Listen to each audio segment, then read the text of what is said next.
Olá pessoal, bem-vindo a mais um vídeo, dando sequência à nossa série de vídeos sobre química do solo, né? Hoje a gente vai estudar um pouquinho sobre a questão do átomo neutro e ionizado, ou seja, quando ele tem, né, uma diferença de carga elétrica, né? Um átomo é neutro quando o seu número de próton e número de elétron é o mesmo, né? Então, como a gente viu nas ilustrações, né, e nas videoaulas anteriores, os átomos, né, têm cargas positivas e negativas, né? As cargas positivas, né, os prótons ficam no núcleo junto com os nêutrons, que não tem carga, e os elétrons ficam na eletrosfera, né, circulando na eletrosfera. Quando um átomo tem o número de elétrons igual ao número de prótons, esse átomo ele é neutro, né? Ele está eletricamente neutro, né? Ele não tem diferença de carga, né? Nem positiva e nem negativa. A mesma quantidade de carga positiva e negativa são a mesma, né? Forças conflitantes de mesma intensidade se anulam. Quando um átomo perde ou ganha elétron, ele deixa de ser um átomo neutro e passa a ser um íon, né? Então a gente diz que esse átomo está ionizado, né? Como carga positiva e carga negativa, né, são forças conflitantes, né, tem sentido diferente, digamos assim, um é positivo e outro é negativo. Com isso, né, elas acabam se anulando, né, quando tem a mesma quantidade. Quando um átomo, né, ele tem diferença entre a carga positiva ou negativa, ele está ionizado, né? Aqui a gente tem uma ilustração, né, do que é um átomo neutro, né? Aqui a gente pode ver que tem, né, três prótons, né, três cargas positivas e também tem três elétrons, que são três cargas negativas. Se tivesse mais elétron ou menos elétron, né, a gente tem que lembrar também o seguinte: o número de prótons ele nunca muda. Os prótons eles são, né, fixo, estável, eles não mudam, né? O que muda são os elétrons. Então, a forma de um átomo se ionizar, né, é através dos elétrons. Ou ele ganha elétron ou ele perde elétron. Digamos assim, né, que os prótons são fixos, né, são firmes, realmente eles são ligados ao núcleo. Então, não tem como um átomo ganhar próton ou perder próton, né? Isso é o próton é sempre uma constante, ele é sempre fixo, né? O que é solto, digamos assim, o que pode se movimentar são os elétrons, né? Os elétrons que ficam aqui, né, circulando nas órbitas em volta do núcleo do átomo, né, na eletrosfera. Esses elétrons eles são livres, digamos assim, eles conseguem passar de um átomo para o outro. Então, como o número de próton é igual ao número de elétron, esse átomo é um átomo neutro, né, um átomo estabilizado, digamos assim. Ele tem a mesma quantidade de carga positiva, a mesma quantidade de carga negativa, né? Três, digamos aqui nessa ilustração, 3 elétrons e 3 prótons, então ele se anula já que são forças, né, conflitantes. Um é positivo e o outro é negativo.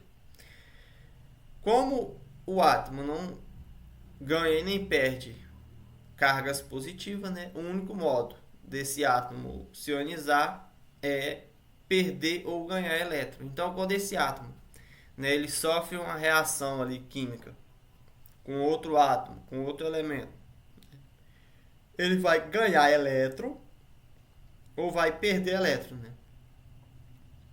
Então, se ele perder elétron, digamos que ele perca um elétron, então ele ficaria com 2 elétrons e 3 prótons. Então ele tem carga positiva, né? Ele está agora ele deixa de ser um átomo estável, passa a ser um átomo ionizado, né? E esse átomo ionizado ele tem carga positiva. Se ele ganhasse um elétron, ele passaria a ter 4 elétrons e 3 prótons. então esse átomo passaria a ser ionizado com carga negativa, né? Ele teria mais elétrons, que são carga negativa, do que carga positiva, né? Essa é o modo como um átomo pode ser ionizado, é através dos elétrons, através de ele perde elétron, ele ganha elétron, e os prótons são sempre o mesmo. E quando o número de prótons for igual ao número de elétron, é um átomo neutro, né? E quando ele ganhar ou perder elétron e tiver mais elétron ou menos elétron que o número de prótons, ele será um átomo ionizado. Graficamente, né, quando isso é representado no papel, ele fica nesse formato aqui, como a gente viu. Isso aqui é o símbolo químico, né, do átomo. Aqui é o número de massa. Lembrando que o número de massa é o número de próton mais o número de nêutron, né? 24 é a carga, né? É a carga, né, desse átomo, que é a carga desse átomo é igual ao número de próton, né? Então, temos 24 próton, né? Sendo um átomo neutro, né? Tem 24 elétrons. Por que é um átomo neutro? Aqui fica a informação se esse átomo está ionizado ou não.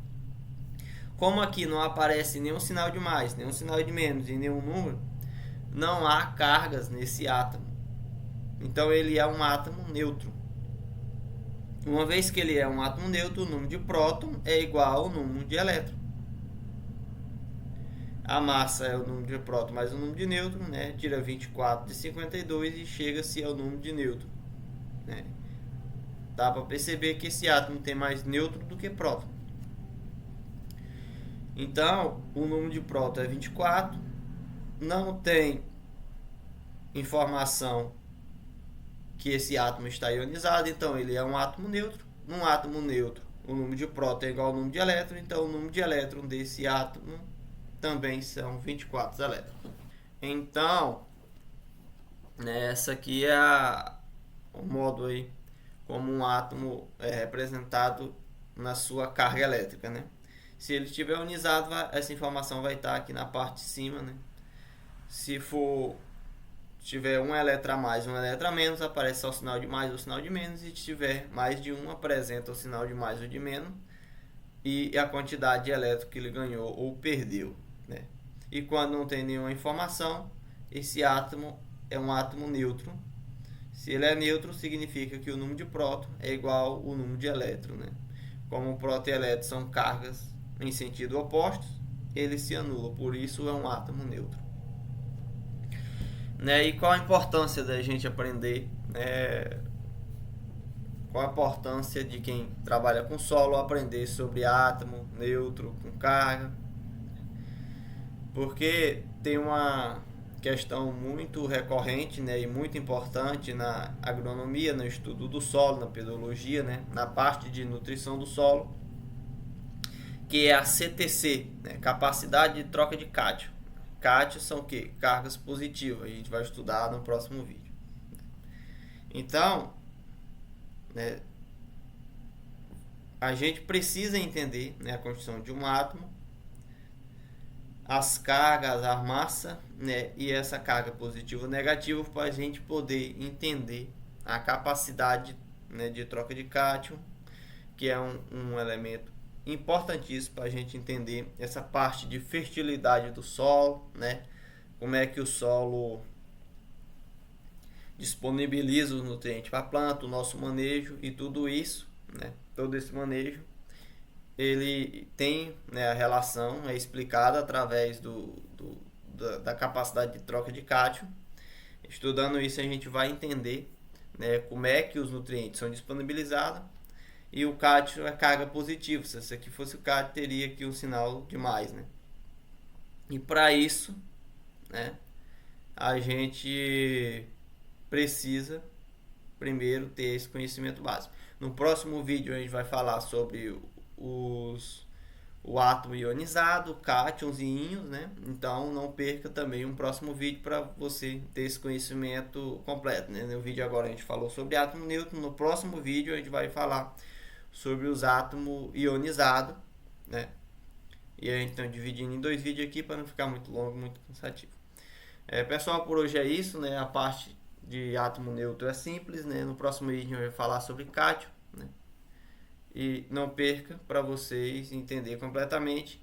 Entendendo isso, a gente tem capacidade de entender, né, o que é capacidade, né, de troca de cátion, CTC, que é uma coisa muito famosa, muita gente fala, mas a gente primeiro tem que entender essa parte do átomo, das suas cargas, para a gente conseguir entender o que é capacidade de troca de cátion.